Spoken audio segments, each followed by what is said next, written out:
సేమియా అనగానే అందరికీ గుర్తొచ్చేది నోరూరించే పాయసం.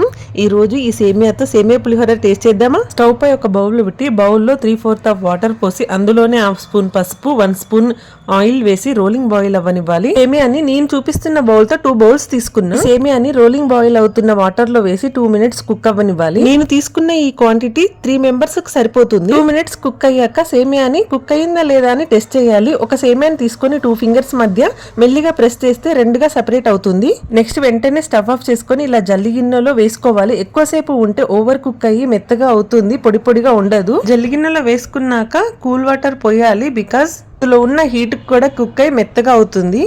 నెక్స్ట్ ఒక ప్యాన్ తీసుకొని తాలింపు కోసం 2 స్పూన్స్ ఆయిల్ వేసి ఆయిల్ హీట్ అయిన తర్వాత పల్లీలు, శనగపప్పు, మినప్పప్పు, తాలింపు గింజలు వేసి 1 మినిట్ ఫ్రై చేసుకోవాలి. నెక్స్ట్ పచ్చిమిర్చి కూడా కట్ చేసుకొని ఫ్రై చేసుకోవాలి. నెక్స్ట్ కరివేపాకు కూడా వేసుకొని ఫ్రై చేసుకోవాలి. నెక్స్ట్ బాయిల్ చేసిన సేమియా వేసి అందులోనే టేస్ట్ కి తగినంత సాల్ట్, లెమన్ జ్యూస్ వేసి అన్ని కలిసేలా చక్కగా కలుపుకోవాలి. అంతే అండి, సింపుల్ గా చేసుకునే సేమియా పులిహోర రెడీ. బాగుందా? సూపర్. ఓకే.